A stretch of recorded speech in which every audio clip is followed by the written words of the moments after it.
할렐루야. 오늘도 주님 앞에 나오신 여러분들 사랑하고 환영합니다. 오늘도 우리가 기뻐하는 마음으로 또 즐거워하는 마음으로 주 예수 그리스도의 이름을 우리가 함께 높이고 찬양하기 원합니다. 우리 함께 찬양으로 고백하겠습니다. 나를 통하여.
사도신경으로 신앙 고백하겠습니다.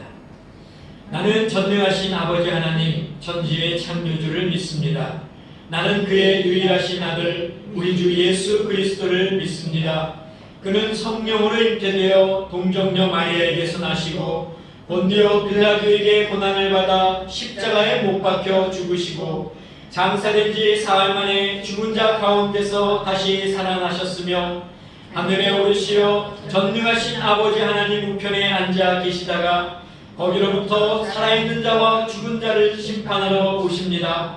나는 성령을 믿으며 거룩한 공교회와 성도의 교제와 죄를 용서받는 것과 몸의 부활과 영생을 믿습니다. 아멘.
우리에게 주시는 하나님의 말씀은 이사야 35장 4에서 7절 전반부까지 보겠습니다.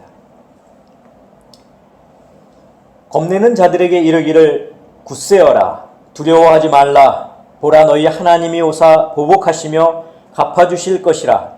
하나님이 오사 너희를 구하시리라 하라. 그때의 맹인의 눈이 밝을 것이며 못 듣는 사람의 귀가 열릴 것이며 그때에 저는 자는 사슴같이 뛸 것이며 말 못하는 자의 혀는 노래하리니 이는 광야에서 물이 솟겠고 사막에서 시내가 흐를 것임이라. 뜨거운 사막이 변하여 못이 될 것이며 메마른 땅이 변하여 원천이 될 것이며. 아멘. 기도하겠습니다. 사랑의 아버지 하나님, 감사합니다. 오늘도 저에게 거룩한 주님의 날을 허락하시고 주님의 몸된 전에 나와 함께 저희가 예배에 참여할 수 있게 하심을 감사합니다. 주님, 오늘도 저희들을 붙들어 주시옵고 말씀 가운데 역사하셔서 이 말씀을 통하여 오늘도 하나님을 만나는 귀한 시간이 될 수 있도록 주님께서 인도하여 주시옵소서. 예수 그리스도의 이름으로 기도하옵나이다. 아멘. 사랑하는 성도 여러분, 지난 한 주간도 주님 안에서 평안하셨습니까? 우리가 매주 말씀을 듣고 또 말씀을 묵상하고 또 그 말씀을 우리의 삶 가운데 적용하며 살아가는 저와 여러분들이 될 수 있기를 간절히 바랍니다. 자, 오늘은 우리가 함께 이사야 35장의 말씀을 읽었습니다. 이사야라고 하는 책은 66장이나 되는 굉장히 긴 책이죠.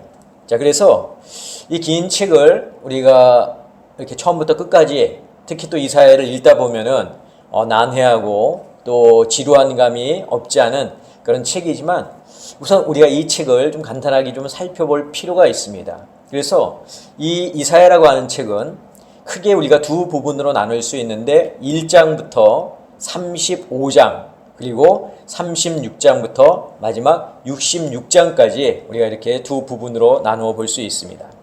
자, 근데 첫 번째 부분인 1장부터 35장까지는 어떤 내용이 기록되어 있냐면 이스라엘을 향한 심판의 예언이 기록되어 있습니다. 그리고 두 번째 부분은 이스라엘을 향한 회복의 예언이 기록되어 있습니다. 자, 오늘 우리가 함께 읽은 35장은 바로 첫 번째 부분의 마지막 장이 되는 것이죠. 자, 이 이사야라고 하는 인물은 그럼 도대체 어떤 사람이냐? 그는 이스라엘이 남과 북으로 나뉘어 있을 때에 남유다에서 활동하던 선지자였습니다. 자, 그 당시에 이제 남과 북으로 이스라엘이 나뉘어 있었는데 머지않아서 북이스라엘이 어떻게 됩니까? 곧 아수르의 멸망을 당하게 되죠. 자, 북이스라엘이 아수르의 멸망을 당할 때는 BC 722년이었습니다. 그때 남유다의 왕은 누구였었냐면 아하스 왕의 아들인 히스기야 왕이 통치하던 그런 시대였습니다. 자, 이 히스기야는 아버지하고 또 그 앞전에 있던 그 앞에 쭉 있었던 그런 선조들과는 달리 하나님을 잘 섬기는 왕이었습니다. 다윗처럼 정말 잘 하나님을 섬기는 왕이 바로 이 히스기야 왕이었습니다. 그리고 이 이사야는 히스기야 왕 옆에서 많은 그런 간언을 했던 그런 선지자이기도 했습니다. 자, 하지만 남유다 역시 어떻게 됩니까? 다윗과 히스기야 왕의 그런 모습을 본받지 못하고 북이스라엘이 걸어갔던 전철을 그대로 밟게 됩니다. 자, 결국 북이스라엘도 그렇고 남유다도 그렇고 이제 하나님의 심판을 받게 되는데 왜 이 이스라엘은 하나님의 심판을 받게 되는 것일까요? 그 이유는 바로 하나님의 말씀에 불순종했기 때문이죠. 그런데 이 이스라엘이 하나님 앞에 불순종한 이유를 우리가 크게 두 가지로 볼 수가 있습니다. 첫 번째는 뭐냐면 하나님을 사랑하지 않았습니다. 그것이 바로 하나님의 말씀에 불순종한 첫 번째 이유입니다. 자, 이스라엘은 하나님이 다스리시는 그런 신정국가죠. 즉 하나님이 이스라엘의 왕이 되십니다. 그러나 이스라엘은 하나님을 왕으로 섬기지 않았고 누구를 섬겼습니까? 이방신, 즉 우상을 섬겼습니다. 북이스라엘도 그랬고 남유다도 대체적으로 그랬습니다. 자, 하나님은 백성들이 죄의 길을 걸어가는 것을 원치 않으셨습니다. 그래서 그들이 잘못된 길을 걸어갈 때마다 선지자들을 보내셨고 또 그 선지자들을 통해서 그들의 잘못을 알리셨습니다. 하지만 이스라엘은 이런 선지자들의 경고를 가볍게 생각했죠. 이것이 바로 심판을 받게 되는 그러한 이유인 것입니다. 자, 이스라엘의 불순종 두 번째는 무엇이냐? 첫 번째는 하나님을 사랑하지 않았다고 했는데 두 번째는 이웃을 사랑하지 않았습니다. 여러분, 하나님이 통치하시는 나라가 되면은 그 나라는 부유한 자, 가난한 자 있을 수가 없습니다. 건강한 자, 병약한 자 있을 수가 없죠. 하나님이 통치하시는 나라는 아주 완벽한 나라입니다. 모두가 다 하나님 앞에 평등하고 모두가 다 하나님 앞에 건강할 수밖에 없습니다. 하지만 이스라엘이 하나님을 왕으로 선택하지 않고 인간의 왕을 저희들이 원하지 않습니까? 그랬더니 그 결과 이스라엘에 어떠한 일이 벌어졌습니까? 가난한 자들, 약한 자들, 소외된 자들, 이런 자들이 생겨나기 시작했습니다. 그런데 이런 가난하고 소외된 자들, 약한 자들이 생겨나면 그 부유한 사람들이 어떻게 해야 됩니까? 그들을 도와줘야 되겠죠. 그런데 그렇지 않았다는 거예요. 오히려 이런 자들을 돌보기는커녕 속이는 저울을 사용해서 약한 자들의 것을 더 탈취했습니다. 그리고 그들을 업신여기기까지 했습니다. 약한 자들, 소외된 자들을 나 몰라라 했던 것이죠. 자, 그래서 솔로몬은 잠언 22장 22절에서 이렇게 말합니다. 약한 자를 그가 약하다고 탈취하지 말며 곤고한 자를 성문에서 압제하지 말라. 자, 시편 기자는 146편 6절에서 9절에 또 이렇게 하나님을 노래하고 있습니다. 여호와는 천지와 바다와 그 중에 만물을 지으시며 영원히 진실함을 지키시며 억눌린 사람들을 위해 정의로 심판하시며 줄인 자들에게 먹을 것을 주시는 이시로다. 여호와께서는 갇힌 자들에게 자유를 주시는도다.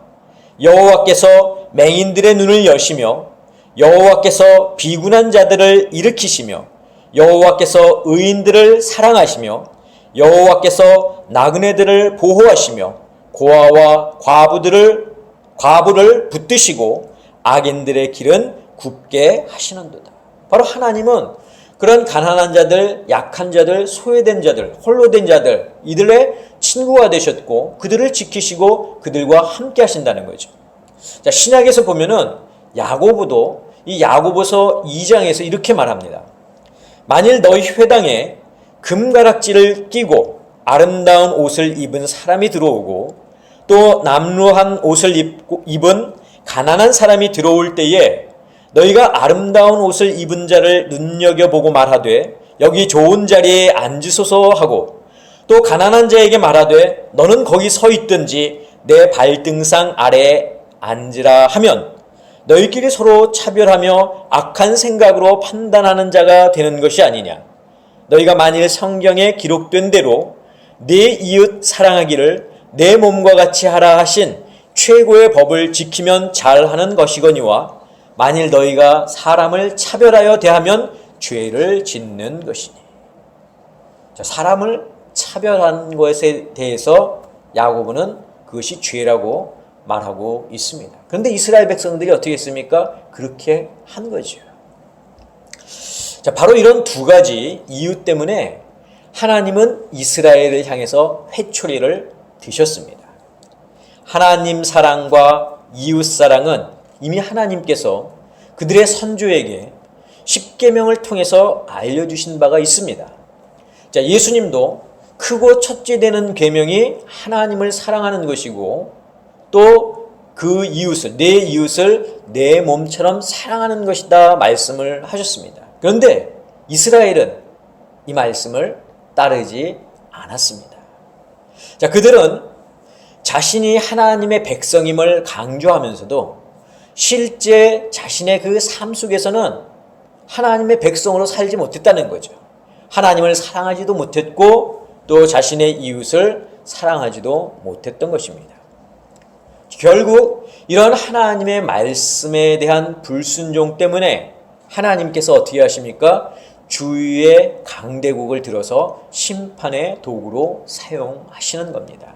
북이스라엘은 아수르에게, 남유다는 바벨론에게 멸망을 당하게 됩니다. 자, 이들이 이런 어려움을 당하는 것은 한 번의 잘못 때문에 그런 것이 아니죠. 한 번 잘못했는데 하나님께서 그들을 멸망시킨 게 아니시죠. 선지자들의 계속된 경고가 있었지만 그들은 그것을 무시했습니다.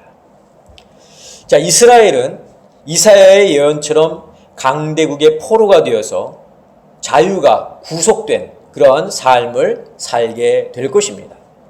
그것은 마치 오늘 본문에서 비유하고 있는 것처럼 앞을 보지 못하는 시각장애인과도 또 아무것도 듣지 못하는 영적 장애인과도 같은 모습이라고 하는 거죠. 자, 하지만 하나님의 심판은 이스라엘을 멸망시키고 그들을 힘들게 하는 데 목적이 있는 것은 아닙니다. 비록 하나님께서 강한 회초리를 들기는 하셨지만 그 고통을 통해서, 그 고통 속에서 이스라엘이 자신의 잘못을 깨닫고 하나님 앞에 나오기를, 하나님께 돌아오기를 하나님은 원하셨던 것이고 그런 의미에서 하나님이 이런 회초리를 드신 것입니다. 자, 이스라엘이 고통 가운데 자숙의 시간을 보내며 있을 때 하나님은 다시 그들을 어떻게 하십니까? 부르실 것입니다. 회초리를 맞아서 생긴 그 상처를 하나님은 어루만져 주시고 또 약을 발라 주실 것입니다. 그리고 그들을 위로하실 겁니다. 이런 하나님의 마음이 오늘 본문, 우리가 함께 읽은 본문 4절에 잘 나와 있습니다. 겁내는 자들에게 이르기를 굳세어라, 두려워하지 말라.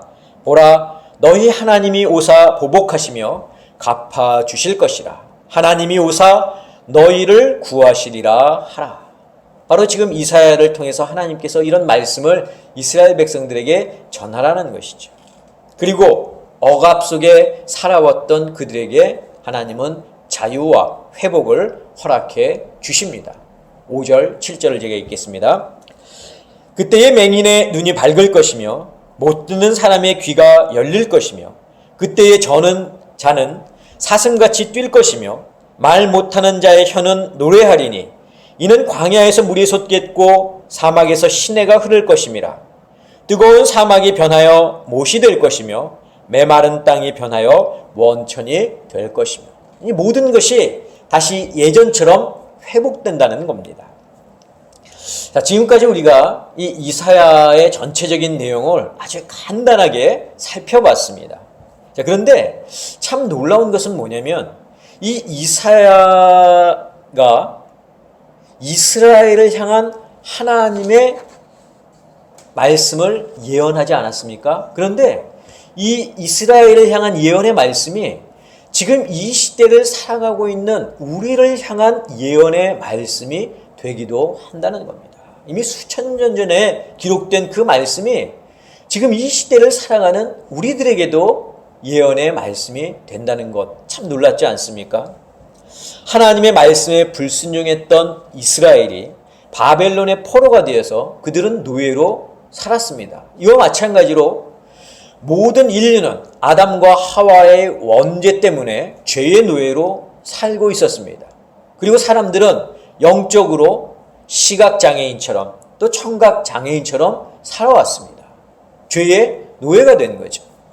그러나 하나님의 회복이 이스라엘에게 임하는 순간 그들은 나라를 되찾고 자유를 되찾아 성전과 성벽을 쌓으며 다시 옛 모습을 되찾지 않습니까? 그것처럼 예수 그리스도께서 이 땅에 오셔서 보혈의 피를 흘리며 십자가에서 돌아가신 그 순간 인류는 어떻게 되었습니까? 죄에서 해방이 되었고 우리는 다시 신분을 회복하여 하나님의 자녀로 하나님의 백성으로 옛 모습을 되찾았습니다.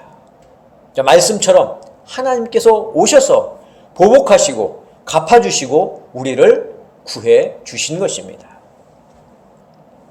자, 하지만 이스라엘을 향한 하나님의 예언의 말씀과 또 인류를 향한 하나님의 예언의 말씀에는 공통점도 있지만 차이점도 있다는 것을 우리는 알아야 됩니다. 자, 우선 공통점을 제가 몇 가지 언급해 드리면은 이스라엘이나 인류는 자유를 잃고 노예처럼 살게 되는데 그것이 바로 죄 때문이라는 거죠. 죄 때문에 이스라엘은 바벨론의 노예로 살고 죄 때문에 인류는 사탄의 지배하에 들어가게 되지 않습니까? 죄는 우리를 하나님의 사랑으로부터 멀어지게 만듭니다. 그리고 죄는 우리의 눈과 귀와 입을 막아버리죠. 그래서 우리가 우리 스스로 하나님께 나아가지 못하도록 만듭니다. 한번 죄의 길에 접어들면 하나님께 나아가고 싶어도 악한 영의 세력이 막고 있어서 나아갈 수가 없습니다. 자, 이것을 하나님이 아시죠. 그렇기 때문에 하나님이 어떻게 하셨습니까? 먼저 죄인된 이스라엘과 우리들에게 다가오신 것 아닙니까? 우리가 갈 수 없으니 하나님이 먼저 오신 것입니다. 이스라엘의 회복도 하나님이 먼저 하셨고 죄인된 우리에게도 예수님이 먼저 다가오셨습니다. 자, 또한 이러한 하나님의 회복이 있기까지 이스라엘과 우리는 아무것도 한 것이 없다는 거예요. 설령 우리가 한 것이 있다 하더라도 그것이 이 하나님의 회복에는 아무런 영향을 끼치지 못한다는 겁니다. 왜냐하면 구원은 전적으로 하나님께 속해 있기 때문입니다.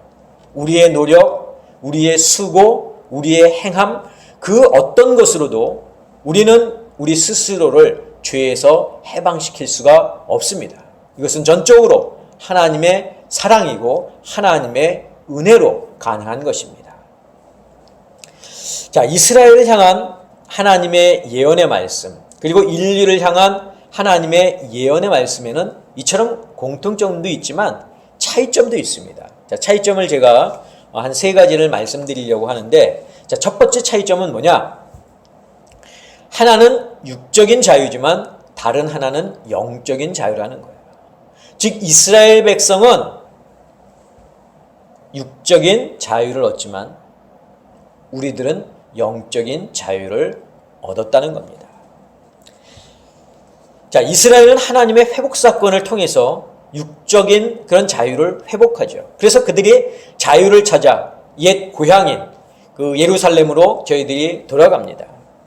그런데 육적인 자유는 살아있을 때만 누릴 수 있는 자유예요. 육신이 죽으면 그 육적인 자유는 같이 사라지게 됩니다. 그러나 인류가 얻은 자유는 육적인 자유가 아니죠. 그것은 영적인 자유입니다. 사탄의 지배하에 있던 우리의 영이 예수 그리스도를 통해서 자유를 얻게 된 것입니다. 이 자유는 우리의 육신이 죽어도 계속해서 영향을 받습니다. 영의 자유는 우리의 신분이 회복되었다고 하는 것을 의미하기도 합니다. 예수님이 오시기 전에는 우리의 주인이 사탄이었지만 예수 그리스도를 믿는 순간 우리의 주인은 예수 그리스도로 바뀌게 된다는 겁니다. 이것이 바로 차이점이에요. 자, 두 번째 차이점은 뭐냐? 인류에게 주어진 영적인 자유는 모든 사람들에게 기회가 주어지지만 그 기회를 선택하는 것은 각 사람의 몫이라는 거예요. 자, 이스라엘에게 주어졌던 육적인 자유는 아마 그것을 마다할 사람은 없었을 겁니다. 모두가 그 자유를 갈망했고 그래서 자유를 찾아서 자신의 나라 예루살렘으로 저희들이 돌아갔습니다. 하지만 영적인 자유는 그렇지 않다는 거예요. 사람들은 지금 자기 자신이, 나 자신이 영적인, 사탄의 영적인 노예로 살아가고 있는 것조차도 알지 못합니다. 그렇기 때문에 예수님을 통해서 영적인 이 자유의 기회를 우리가 얻었음에도 불구하고 그것을 우리가 취하려고 하지 않는다는 거예요. 그것을 취하면 영적인 자유를 얻을 수가 있는데 우리가 지금 사탄의 영적인 노예로 있는 것조차도 모르기 때문에 예수님께서 주신 그 자유를 우리는 보고 그냥 지나친다는 겁니다. 이것이 바로 두 번째 차이점이에요. 자, 세 번째 차이점은 영적인 자유, 우리에게 예수님을 통해서 우리에게 주어진 이 영적인 자유를 선택할 수 있는 시간은 유한하다는 겁니다. 자, 예수님이 우리에게 오셔서 주신 자유, 그 자유를 이제 선택할 수 있게끔 우리에게 기회를 주시지 않았습니까? 그런데 그 기회가 유한하다는 거예요. 길지 않다는 겁니다. 그 기회는 이제 언제 사라지게 되느냐? 예수님의 심판주로, 즉 재림주로 이 땅에 다시 올 때, 그때는 그 기회가 이제 사라지게 되는 겁니다. 그렇기 때문에 우리는 예수님이 오시기 전에 우리에게 주신 그 영적인 자유를 선택해야 하는 겁니다. 취해야 되는 거죠.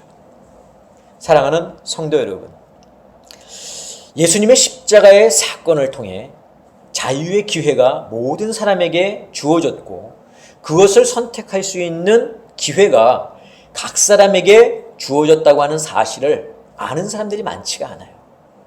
영적으로 볼 수 없고 영적으로 깨어있지 못하기 때문에 그런 겁니다.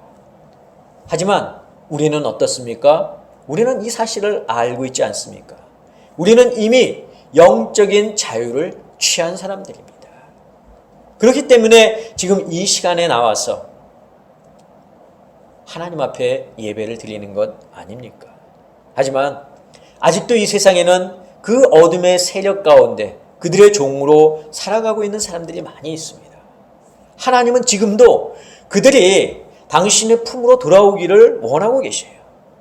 이제 그들을 하나님의 품으로 안내할 수 있는 사람은 바로 우리 성도들입니다. 소경을 인도할 수는 없지만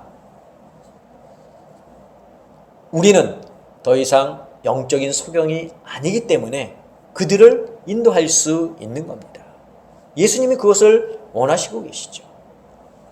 오늘 이사야의 말씀 여러분들이 잘 다시 한번 좀 묵상해 보시고 또 우리가 이 땅에 믿는 자로서 그리스도인으로서 하나님의 백성으로서 살아가면서 영적으로 또한 깨어있는 자가 되었다고 한다면 이 세상에서 방황하고 있는 그 사람들을, 세상의 사람들을 우리가 함께 하나님 곁으로 데리고 갈 수 있는 그런 저와 여러분들 모두가 되시기를 주님의 이름으로 간절히 축원합니다. 기도하겠습니다. 사랑의 아버지 하나님, 저희들에게 영적인 자유를 허락하시기 위해서 예수 그리스도께서 이 땅에 오셨고 그 자유를 취하는 자마다 하나님의 백성이요 또 영원한 생명을 얻는 것을 저희들이 믿고 또한 저희들이 알기에 우리가 예수를 그리스도로 고백하고 또 하나님을 예배하는 이 시간 저희들이 나왔습니다. 주님, 그러나 아직도 세상에는 영적으로 깨어있지 못하고 영적으로 소경된 자, 또 영적으로 듣지 못하는 자들이 너무나도 많이 있습니다. 주님, 저희들을 깨울 수 있도록 저희들을 사용하여 주시옵소서. 저희들을 하나님의 도구로 삼아 주셔서 그들 앞에 나아가 예수 그리스도의 복음을 알리는 저희가 되게 하여 주시옵소서. 이제는 우리 주 예수 그리스도의 은혜와 하나님의 그 크신 사랑하심과 성령님의 역사하심이 오늘 말씀을 듣고 어두워져가는 이 세상 속에 하나님의 말씀을 들고 나아가기를 소원하고 다짐하는 사랑하는 당신의 성도들 머리 위에, 저희들의 가정 위에, 건강 위에, 자녀들 위에, 직장과 사업과 일터 위에 지금부터 영원까지 함께 하옵시기를 간절히 축원하옵나이다. 아멘.